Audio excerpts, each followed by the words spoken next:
God, so good. It's wholesome. It's wholesome for sure. I love it. Yeah.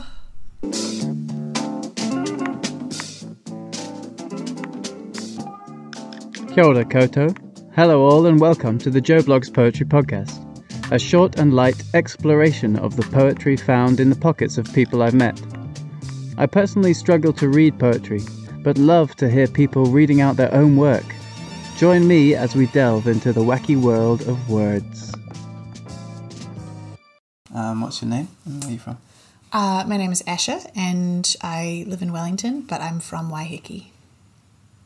And can you describe where we are for anyone who might be listening?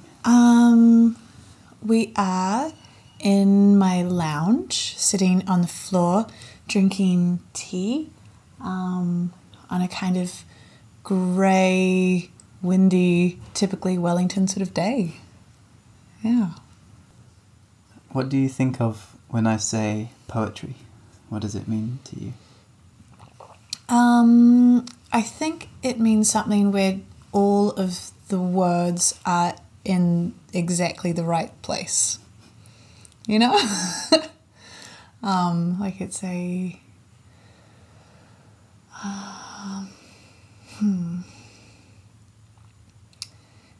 a very deliberate sequence without superfluous bits, and it's a kind of like process of exactly describing something. Maybe not that last bit, but something like that. It's exactly describing something, whether it's what you intend. Well, you know, like some poetry, I think it's where you like are trying to get at the essence of a thing, or the essence of how you see a thing, but that's not all poetry either. Like that's not necessarily the poem that I'm going to read. Yeah. Cool. It's really interesting how different people answer that question. How would you answer it? Well, I think I came at it from a very analytical categorization thing as well. Maybe a little bit similar to what you're saying of this, trying to define a poem. These are the parameters of poetry. Yeah. Right, and some people are like, it's like water on the hills, and, you know. But I'm like, what's poetry? It's this. Some people are describing poetry with more poetry. With poetry, yeah, which is cool. And other people being like, oh, it's just kind of like words, you know, or anything can be poetry or whatever. It's really cool to hear different answers to that question. Yeah, well, you know, when people say it's a poetry of motion or even things like that, and I think that is the same thing where it's a poetry of motion because it is refined. Does that make sense? And exact, not random or accidental at all. That's interesting. A lot of my poetry, I don't do the crafting of it afterwards. I'm just blah, and then it comes out in a wanna, and then, but I recognise that getting the chisel out and hammering this bit away, and just the shaping is what makes really effortless feeling poetry. Where you're like, whoa, how did they? And I guess there's a spectrum of being more polished and being a bit more rough hewn. Yeah. Yeah. Cool. Do you have a favourite poem off the top of your head, or? I really like a poem called Detroit Annie Hitchhiking, and it's by someone. It's by someone. Oh, I can't remember her name right now. It's not Judy Grant. It's someone else. Oh, it is by Judy Grant. I was right. I shouldn't have doubted myself. Judy Grant. Okay. Yeah. What do you like about it?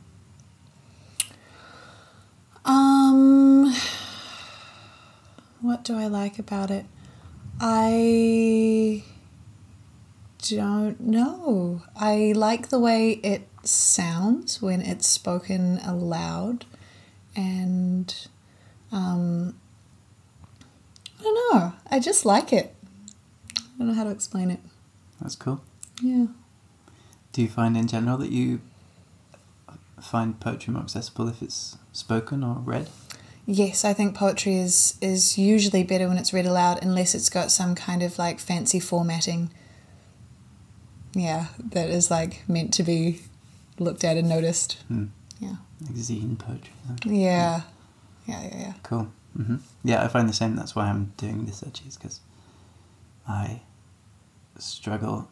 Oh, it was when we had Rosie's birthday, the Renegade show, and someone asked, what about your life is hypocritical or something like that. Oh, which is a bit of a yeah. And then I was confronting. I thought of many things, of course, but the one thing that that like I thought was a little bit of a lighter answer to that was that I really like writing poetry and making people read my poetry, but I don't like reading other people's poetry in general. I love hearing it.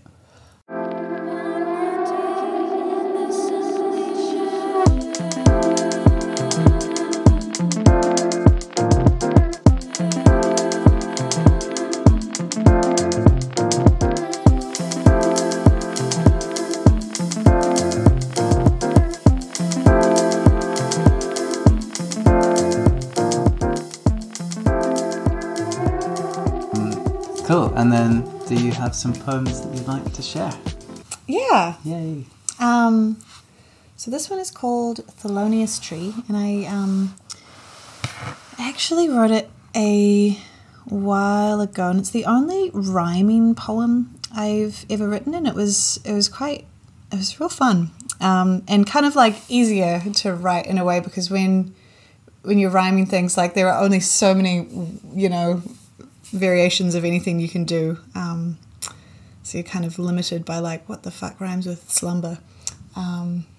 Anyway, so this is that. Thelonious Tree had so long been in slumber that no one alive could remember the number of years he had been snoozing, and it became understood that Thelonious Tree was asleep now for good. On the first day of spring dawned a day calm and fair, when a horrible noise pierced the still morning air.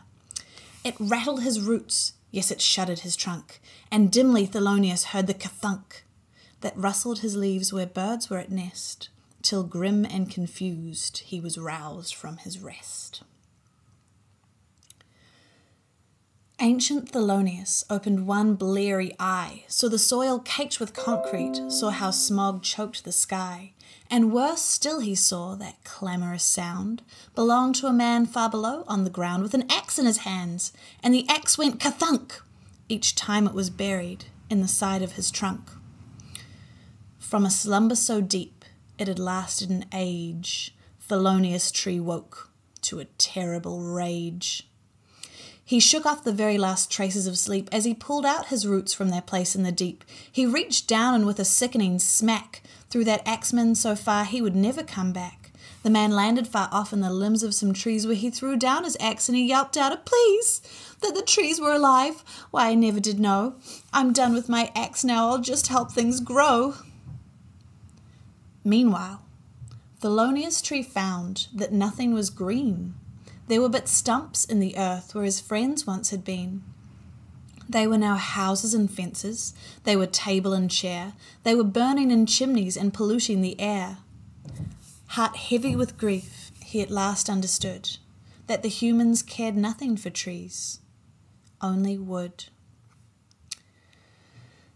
Fast flowed the tears down the gnarls of his face, and his voice thick with pain filled that listless grey place. Besmirchers, despoilers, what have you done to the earth? Did you so quickly forget that all life has great worth? In your pride and your greed did you not pause to wonder for the life that once thrived where you recklessly plunder? With such haste you've destroyed what took so long to grow, and the creatures who lived here have no place to go. In this time of concrete and plastic and axes that hack, there's no place for a tree, so I doubt I'll be back. At least in the comfort of dreams I may find a beauty and balance you've left far behind. For the children born into this grey world I grieve, for all that you've taken they must fight to retrieve. Yet for those who may look, there's still hope to be found. if you sow love in your hearts and seeds in the ground. With a creak and a groan and a rending like thunder, he pressed his roots to the soil and burrowed them under. With a cacophonous rustle that made birds all take flight, he stretched his boughs to their towering 1,000-year height. He closed his eyes to a world built on ill-gotten lumber, and Thelonious Tree fell once more into slumber.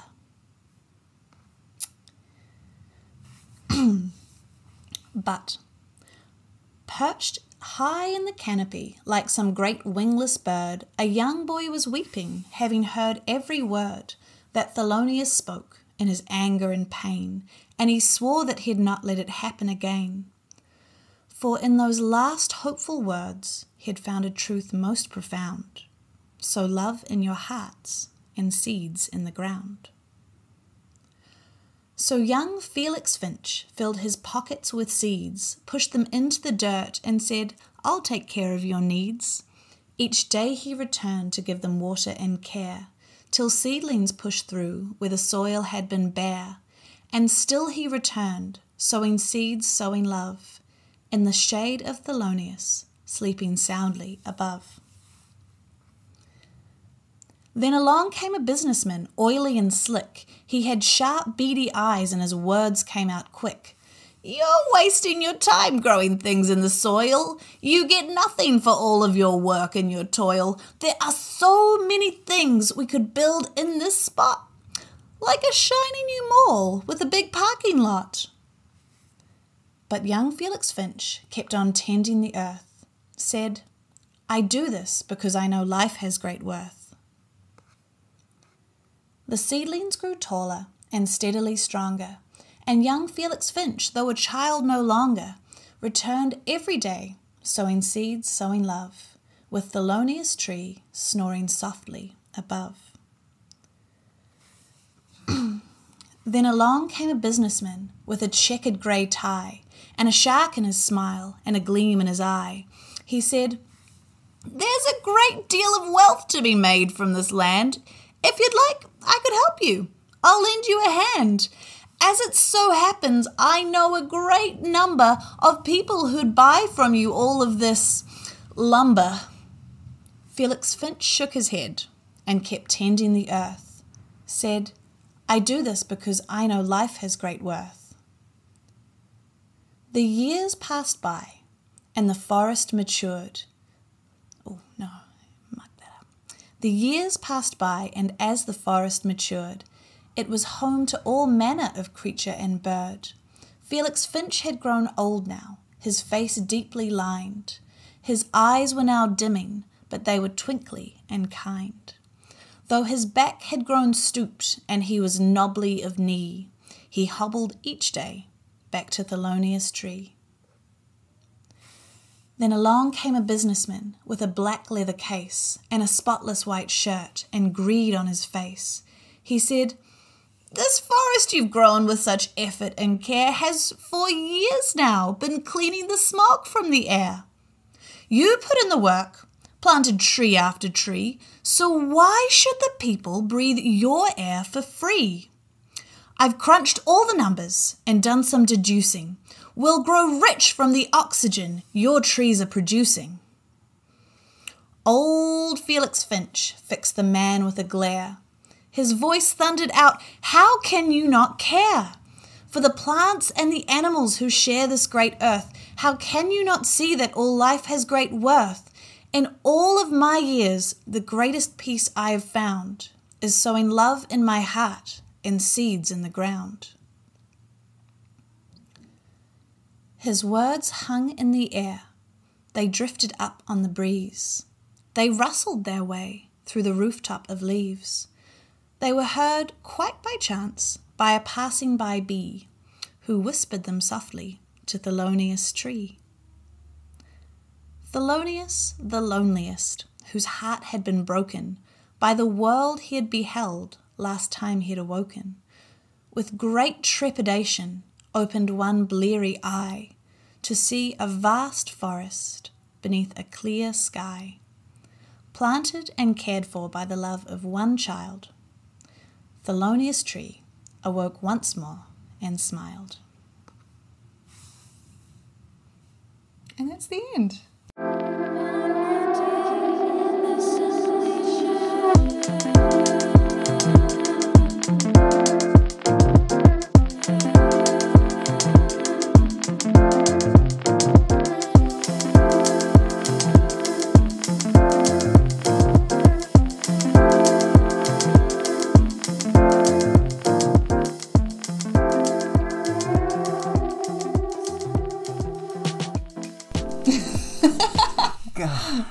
So good. It's wholesome. It's wholesome for sure. I love it.